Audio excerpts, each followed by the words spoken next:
Ready? Okay, well, item 9 is the month 9 revenue budget monitoring position from 23-24. The purpose of this report is to provide members with details of actual expenditure income and the projected full year outturn position as at the 31st of December against its approved 23-24 joint committee revenue budget. So if I can invite Kelly to come in on this. Yeah, thank you, Chair. So apologies from Chris Lee this morning from the accountable body, but the report will be presented by Harjinder Singh, who's our head of finance, risk and assurance. So I'll hand over to Harjinder, Chair. Thanks, Harjinder. Okay, morning and thank you, Chair. This report will be familiar to members as is a report which Chris Lee has brought forward a couple of times this year. Chris set out the month 4 budget position in October, and a further update was brought forward in December, which set out the position at month 6. This report sets out the position at month 9 and covers the period to the 31st of December 2023. The position is set out in Table 1, which shows a projected underspend for the year of just over £412,000. We believe this represents an accurate assessment of where the final spend against the budget may end up, as many of the assumptions which underpin the forecast within that month 9 position are fairly up to date. The variances are set out on page 3, and the key ones to note are the ones in relation to the employee-related budget, and you can see that that's showing an underspend of around £502,000 for the year. And as members will be aware, we've talked about the position and some of the challenges with recruitment at various stages during the year, and that position is reflected in underspend. Although it has to be noted that some of the employee costs have also been charged during the year to some of our external schemes. So we've been working on the Shared Prosperity Fund, for example, and also some of the costs have been charged to the transition budget. So that's crystallised in an underspend of just over £500,000 for the year. The other area to note is the overspend against the CJC transition budget, which is projected to be overspent by £131,000 for the year, and probably reflects that the approved budget of £234,000 for the year was under-resourced, as many of the additional costs that have now crystallised relate to staffing resources that have been channeled towards the transition arrangement, mainly around legal, finance and project management. Chair, the final point I'd make is around paragraph 27, which is set out in the financial implications. Members will recall that the 24-25 CJC budget, which they approved back in January, requires a contribution in the region of £459,000 from City Deal general reserves held on behalf of the local authorities to meet the costs associated with the CJC statutory duties in 24-25. Based on the position set on this report, that looks very achievable, and the final position will be confirmed once the 23-24 accounts are closed in the coming months. And clearly we will bring back an update to member around the final position and what that means for the budget balancing for 24-25. So, Chair, happy to take any decisions, any questions. Thanks, Harjinder. Any questions, colleagues? If not, the recommendations are at paragraph 31. Are we happy to move to those recommendations? I can have a mover and a seconder. It says Jane Mudd moving and a seconder if possible. Geraint from Merthyr seconding that one. So if I move to the vote then, if I take Monmouthshire.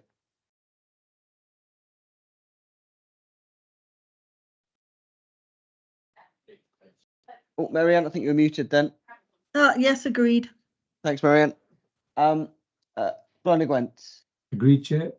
Thanks, Steve. RCT. Agreed, Chair. Thanks, Maureen. And then Caerphilly. Agreed, Chair. It's Cardiff. Agreed. Thanks. Merthyr. Chair. Newport. Agreed, Chair. Van Glamorgan. Agreed, Chair. And Torvine is agreed. So that's carried with 9 votes for. Thank you to officers for their work on that report. If we move then to item number 10, which is the ABP Quarter 3 performance report. The purpose of this report is to provide an update on Cardiff Capital Region City Deal progress against the 23-24 Quarter 3 performance report. I'd remind members that appendices 1 to 4 of this report are exempt. So if members wish to debate details in those appendices, then we'd need to move to exempt session. So I can invite Kelly to introduce the report. Yeah, thank you, Chair. I'll be brief. So this is the Q3 performance monitoring report against the 23-24 annual business plan. So it's set out in accordance with the priorities that we've established in the 5-year business plan, building back better era, becoming Cardiff Capital Region, scaling up delivery of our city deal, levelling up the region and supporting economic clusters and innovation. So you'll see in paragraph 6 the objectives that were set for 23-24 in relation to becoming more competitive, more connected and more resilient. And it sets out the breadth of the activity that we're involved in, from impact funds to ULEV and to the huge job of work that has been the transition to the Corporate Joint Committee, the new legal entity. There's a summary of progress in paragraphs 8 and 9. You'll see that in Q3, spend was 15 million against a target of just over 16 million. I think that reflects some of the acute challenges that we've just been hearing about, particularly in relation to the Housing Viability Gap Fund. And as we come in now to finish off the Metro Plus scheme, some highlights as well to reflect upon: the second deal done from the Innovation Investment Capital with a company in Bridgend, which is an excellent deal, has excellent prospects for growth in our fintech sector. And of course, another deal coming through the Strategic Premises Fund for the T Newport Hotel. So we do look forward to finalising some of these schemes that have been hanging around for quite some time, such as Metro Plus, and some new momentum, I now believe, behind the Metro Central project as well. The non-investment activity, Chair, is set out at paragraph 11. I hope that reflects on some of the breadth and the richness of the additional activity that we're involved in relation to policy development, influencing and opinion forming. And of course, the communication highlights are set out there. Again, hopefully that shows the scope and scale of activity and the reach that we're getting in terms of positive publicity. Paragraph 14, our AGS actions, our annual governance statement. You can see all of those are in train and on target. Paragraph 18, our internal audit recommendations have all been actioned. Paragraph 20, I would normally include a paragraph on resources. I believe that's been superseded now by transitioning to CJC and the need to present a whole new structure, which, Chair, I intend to do at a future meeting. Paragraph 22 is an update on our risk register. And on that note, Chair, I will commend the recommendations to you, which are set out at paragraph 34 and allow us to submit to UK and Welsh Government. Thank you, Kelly. And also, you mentioned the huge amount of work that's gone into transition to the CJC in that report, and I think we can all thank the staff for the officers for their hard work on that. I know it's been a lot of work, but I think future generations of officers, members, and hopefully residents will thank you for the work you've done there, because I think it's prevented sort of unnecessary duplication in the future. I know it hasn't been easy, so thanks for that work. Any questions or comments from colleagues on the report? Are we happy to move to the recommendations at paragraph 34 then? If I could have a seconder, a mover and a seconder for those, if possible, please. Happy to move, Chair. Thanks, Geraint has moved. Second. And Liz has seconded that one. So I can move to the votes then. Monmouthshire? Agreed, Chair. Glenagwent? Agreed, Chair. Thanks, Steve. RCT? Agreed, Chair. Caerphilly? Agreed, Chair. Thanks, Sean. Cardiff? Great. Thanks, Hugh. Merthyr? Yeah. Thanks, Geraint. Newport? Agreed, Chair. Thanks, Jane. And Vale Glamorgan? Agreed, Chair. Thanks, Liz. And Torvine agreed. So that again is carried unanimously with nine votes. So if we now move to agenda item 11, which is the Gateway Review midterm report and the academic panel feedback. This report provides an overview of the completed midterm report as part of the Cardiff Capital Region City Deal Gateway Review, which will be submitted to the Department of Levelling Up, Housing and Communities in April 2024, and also provides a summary of the feedback received from the academic panel on the midterm evidence papers submitted. For members to note, Appendix 1 of this report is exempt. So if you wish to debate the details of that exempt appendix, then let me know and we can move to exempt session. But if I can hand over to Kelly. Yeah, thank you very much, Chair. Very pleased to be presenting this report, which I hope gives a sense of good news and promise to come for the Gateway Review itself. And I'll hand over to Colin Mahaffey, who has led this work, Chair. Thanks, Kelly. Yes, so for background then, I set out from paragraph 3 onwards here. So we're currently in Gateway Review 2 for the Cardiff Capital Region City deal. That cycle will end in March 2026, and the purpose of this midterm report is an 18-month out analysis of where we are as a city deal. It's important to emphasise this is an independently produced report. We provide the evidence for the report as a city deal, but the report itself is submitted to an academic panel for, if you like, feedback, but that's done independent of CCR City Deal. So really, we're getting an independent update on the progress of the city deal. We're setting out emerging findings from the capacity development and partnership working research, and also identifying any issues that need to be addressed in advance of the final Gateway Review. I'd like to put on record also thanks to members, to local authority colleagues for their ongoing efforts in this endeavour, because they have a hand to play in this as well in terms of providing feedback. Paragraph 14, we outline some of the key findings of the research that's been conducted, and I'll just go through some highlights, some notes. In terms of the strategic level benefits, the wider investment fund universally really was seen as important in increasing local economic development capacity. There was a note around about good investment decisions that have been made and that key learnings have been applied. We have really excelled in terms of the partnership working. The high level vision for the investment was noted as being shared across partners. And there was a good balance between commercial viability and the drive for inclusive and sustainable growth. Also, positive engagement at a political level remains a strong feature of CCR City Deal. That's an important observation from the external assessors in that regard. In terms of governance, our overall governance was noted as robust. And the one point of feedback there was that potentially the risk appetite might need adjusted at times. Likewise, our evidence collection was seen as very strong. We identified priority clusters. We've used evidence to drive that. And there was one request that we perhaps in the future draw on the use of international comparator evidence a little bit more. In terms of the academic panel who received this report, they supplied feedback to us, which was positive. There was some discussion and interest of this institutional context for City Deal, i.e. the upcoming transition to the Corporate Joint Committee. And also they've asked that at the final report stage, we feedback more on that transition, how it's gone in terms of management in the City Deal in that regard.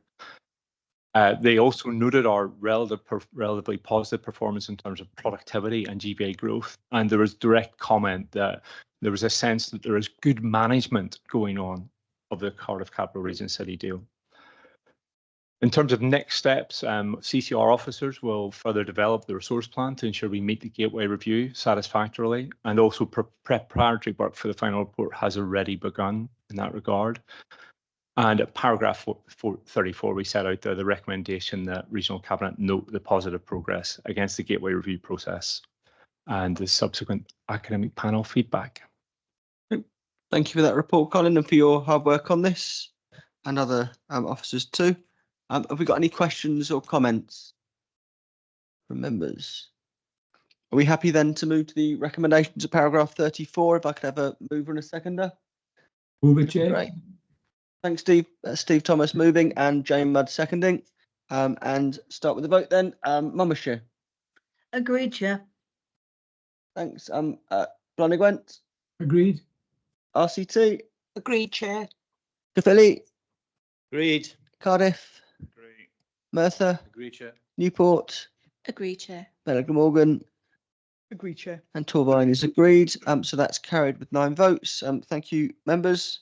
If we move then to agenda item 12, I believe we've got left, which is the transfer of Cardiff Capital Region City Deal to the South East Wales Corporate Joint Committee. The purpose of this report is to seek the final approval for the transfer of Cardiff Capital Region City Deal and associated funding programmes to the South East Wales Corporate Joint Committee, and comes at the end of a lot of work in that respect. I can remind members that appendices 6 and 7 of the report are exempt. So again, if you wish to debate those, then let me know and we'll have to move into exempt session. But I'd like to invite Kelly to give this report. Yeah, thank you very much, Chair. This is the main event for today and does really signify the final report of the last meeting of the Cardiff Capital Region Cabinet. Of course, since 2021 and the introduction of legislation by Welsh Government to create 4 corporate joint committees in Wales, the Cardiff Capital Region Cabinet has held a policy position of lift and shift, i.e. take the city deal and place it into the new corporate legal entity. So CJCs, as we know, are statutory bodies with statutory policy duties for economic wellbeing, regional transport planning and strategic development planning. And the view has always been that these activities really do complement, supplement and add value to the work that was started under programmes like City Deal and of course new ones like the investment zone. And because the 10 local authorities named in the regulations are the same 10 local authorities that have been taken forward, Cardiff Capital Region City Deal, with the addition of colleagues in Brecon Beacons National Park for planning purposes, this was felt to be the best way to create one system of integrated regional development. Originally, and members will recall, it was the case that transfer was going to go ahead back in February, March 2022. But because some of the legislation needed enhancing, particularly around VAT status, and of course those 8 consequential amendments, that couldn't happen because we had to wait for primary legislation to be affected by UK government to ensure the CJCs were on a strong enough footing. These issues were all subsequently resolved back in 2023. And since that time, we've been working towards the date of the 1st of April for full transition to the CJC. So some key stage posts along the way. Back on the 4th of December 2023, Cabinet consented to novate the City Deal funding agreement held by Cardiff Council on behalf of Cardiff Capital Region City Deal to the CJC, consented to transfer the full portfolio of projects from Cardiff Council held on behalf of CCRCD to the CJC, agreement to transfer responsibility for decision making and implementation from the City Deal to the CJC. And of course, we've had a member group that's been working hard every single Monday morning since to work on governance matters and to inform development of a constitution, which hopefully has been a good and worthwhile process that hopefully we can replicate again. So all of this has now culminated in a very significant piece of work that you have in front of you today. It's first of all the CJC's draft constitution, which, as I say, I think reflects upon a very comprehensive process. It's been through various iterations in the last few weeks and months. It was commended by the Joint Overview and Scrutiny Committee of CCR just a week and a half ago, and we have the chair with us today, and hopefully we'll read out some of the comments from the letter that you have appended to the pack. So the Constitution is appended number 1, and the letter from the Joint Overview and Scrutiny Committee is at Appendix 2. The Constitution has 6 key parts: the summary, the articles, the allocations of responsibility, the rules of procedure, codes and protocol, and of course, for continuity purposes, the City Deal standing orders. So if we can move on to paragraph 19, you'll see a familiar document. It's the CCRCD assurance framework. Again, that relates to protocols and controls regarding the wider investment fund, and these have been simply updated to reflect the changes in the new governance structure. So members, you have that at Appendix 3. Number 3 then is the novation of funding agreements, which you'll find at paragraph 23. It relates to the deeds of novation, which have been prepared, which transfer all Cardiff Council's rights and obligations in respect of funding awards for Cardiff Capital Region City Deal across to the CJC on the 1st of April. And it really sets out how these relate to our grant funds. We've just been talking about the Housing Viability Gap Fund, SBRI, local energy schemes, and so on. And of course, following transfer, there will be a final reconciliation just to make sure no liabilities are left with Cardiff Council and their balance sheet. So again, this is all set out in Appendix 4, and we call these the Level 1 funding agreements.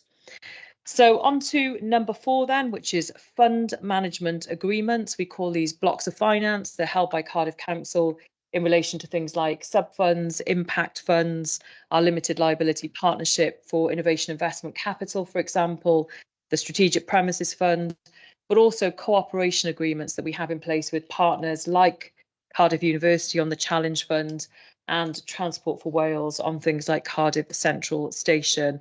Again, these are all set out in Appendix 4, and we call these the Level 2 funding agreements.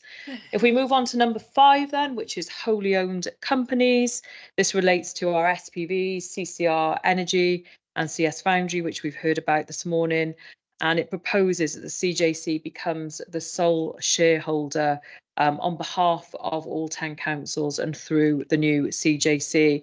I want to point out as well that Appendix 5, the new governance policy for CCR Energy is also set out, which shows how governance will be enacted for CCR Energy and the relationship back with the South East Wales CJC. Number 6 is the portfolio transfer. That covers the range of other projects, such as loans, equity funds, grants that have been made and Cardiff Council has entered into on behalf of Cardiff Capital Region City Deal, and which will be transferred across to the CJC. So again, you'll find those at Appendix 4, and we refer to those as the Level 3 funded projects. And of course, to note as well, where that includes Monmouthshire County Council, because from time to time they've had to act as the accountable body where Cardiff Council has been the recipient of funds. So all of that is covered off there. Some tax advice there as well, and in paragraph 46 relating to all of this, which is really important. If you recall at the outset, transition of some of the City Deal projects to CJC could have incurred a further tax liability. So KPMG has done some tax calculations, and with the benefit of the updated legislation in place, you can see that has a net neutral effect. And for completeness, again, we've put the full tax advice in the report at Appendix 6. So all of those draft deeds of novation are there. They supplement this, and they are again attached to the report at Appendix 7. So number 7 on my list are operational contracts. This is much more minor, where we have contracts with agencies for PR, financial advice, management, fund management, legal advice. Clearly, all of that has to be transferred over again. So we've set those out in Level 4 agreements, which are again in Appendix 4 of the report. Number 8, service level agreements, of paragraph 51, the new SLAs that we will be agreeing with RCT Council, who are going to be providing some transactional service support into the CJC for things like finance, HR, audit support, payroll, ICT, and all data management and protection issues.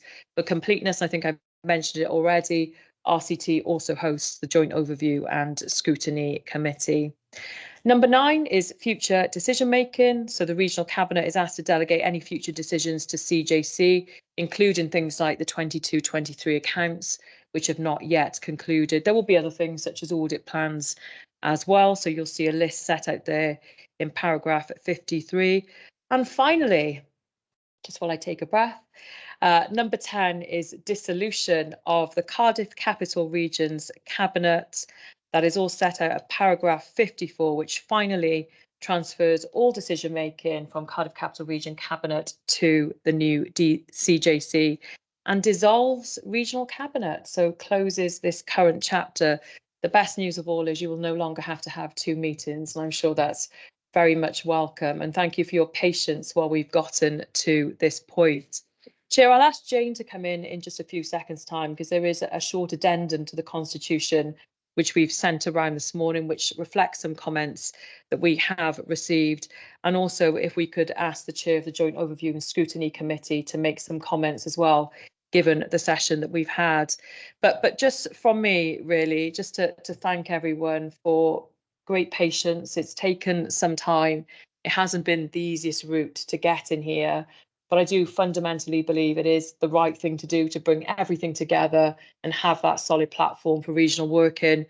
Many of us were at MIPIM in Cannes last week, and I think we all reflected upon, we were on the main stage in Cannes many, many times with other UK city regions, sometimes with international city regions. And it's easy to think, isn't it, the Cardiff Capital Region is small, it's relatively immature, you know, we haven't been on this journey for very long.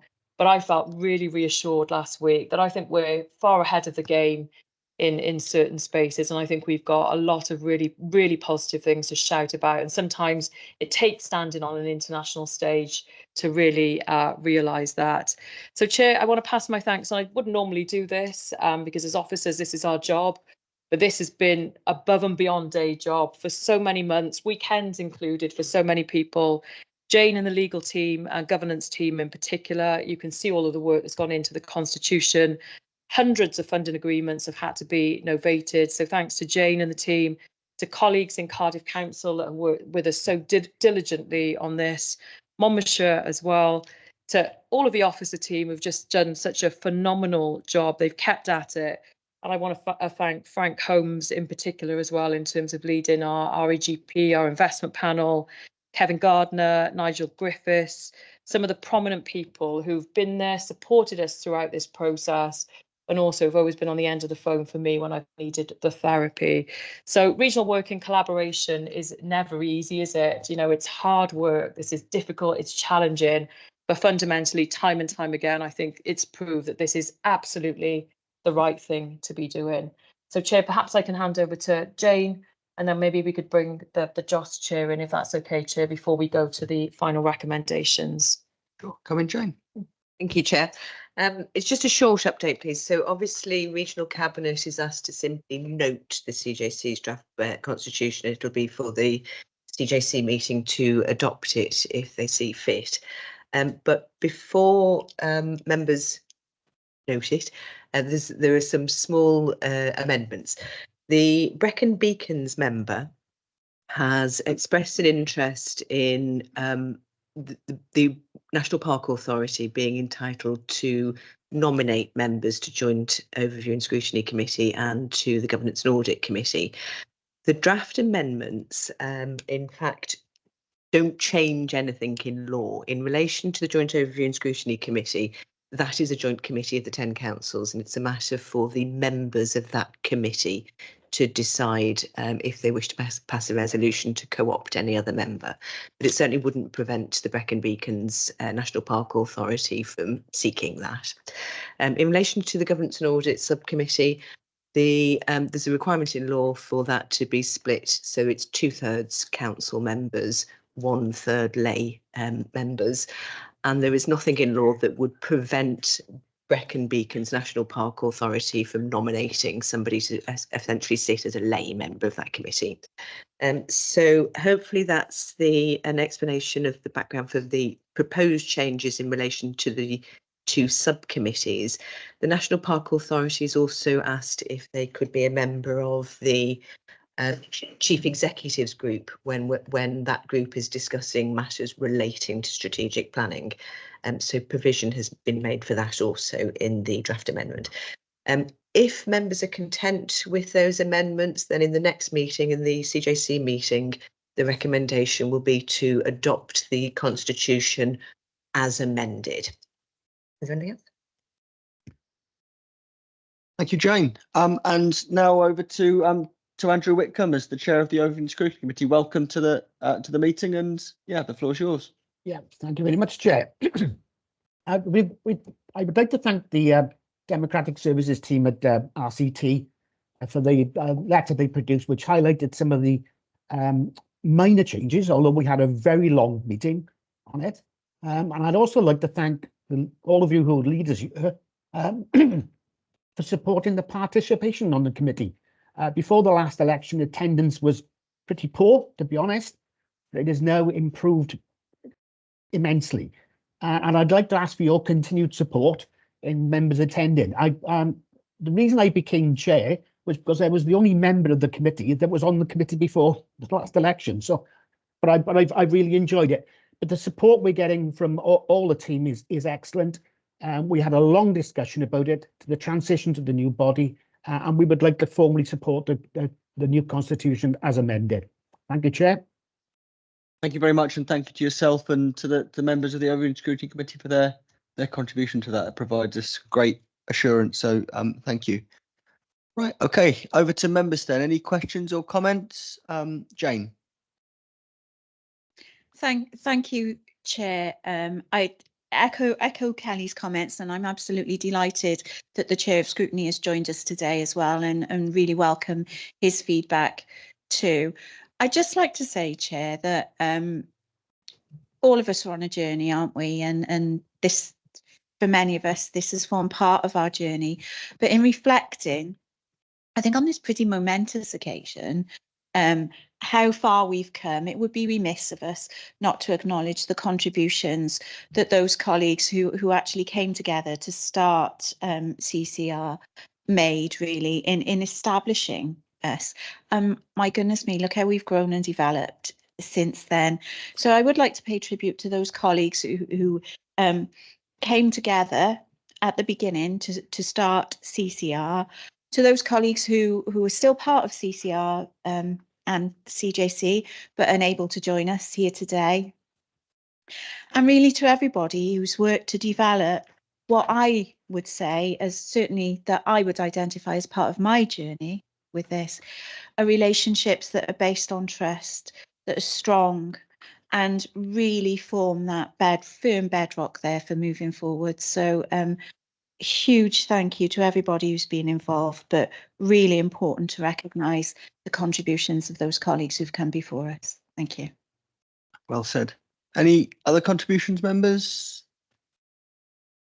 I would like to add the thanks that have been given to Kelly, to Jane, and to the officers for all their hard work on this. I know it's not been easy. The lift and shift request was ours, and I believe it's the right thing to do in the long term, but it has put a lot of work onto you. So thank you for that, and also to scrutiny members for their contribution to that as well.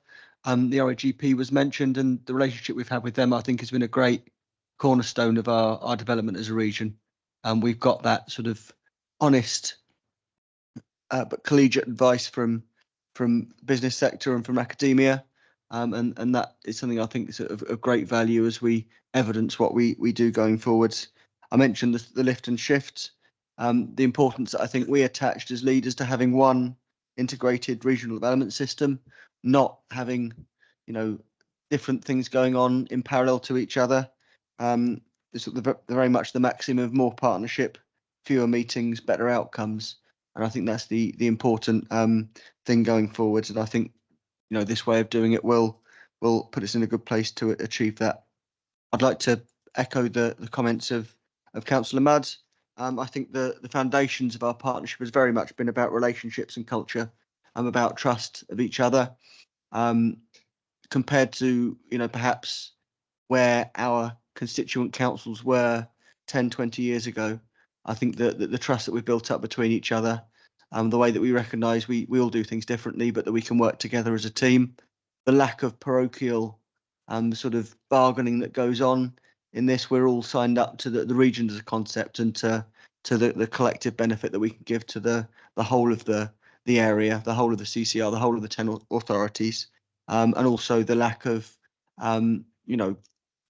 petty politics as well. We've worked together as Labour, as independent, as Conservative leaders, together for the best of the region, and that's something I've very much valued. I've had the privilege of being your chair for the last 4 years, and I know Andrew found that privilege as well when he did it beforehand. So I think that message for all those who have come before is an important one too. So just thank you to everyone who's played a part in this. As I say, it has been a lot of work to do the lift and shift and the transition, to novate all the arrangements to set up the constitution and to get our governance right. I may glaze over a talk of governance sometimes, but that doesn't mean I don't recognise its importance in providing the basis for us to get the outcomes that we want for the people that we represent. So thank you to everyone who's been involved in that. Any other questions or comments before I move to the recommendations? They're at paragraph 75. There's 11 of them, so I won't read them all out. You'll be pleased to know. But if I can have a mover and a seconder for those recommendations. That's Jane Mudd has moved. A seconder, if possible. Liz Happy Burnett to has second. seconded. Just got in before you. Sorry, Marianne. So I'll take a vote on those. Monmouthshire. Agreed, Chair. Thanks, Marianne. Bryony Gwent. Agreed, Chair. Thanks, Steve. RCT. Agreed, Chair. Thanks, Cathilly. I agree, Chair. I feel like throwing the report up in the air in celebration. Confetti. Thanks, Sean. Cardiff. Great. Thanks, Hugh. Merthyr. Agreed, Chair. Let's go, Ryan. Newport. Agreed, Chair. Thanks, Jane. Vale Glamorgan. Agreed, Chair. Thanks, Liz. And Torbine has agreed. So that marks the carrying of that by 9 votes to none, and the the dissolving of regional cabinet. We've just voted to dissolve ourselves. So congratulations, members. And that brings appropriately today's meeting to a close. Thanks everyone for participating. And again, thanks to the officers for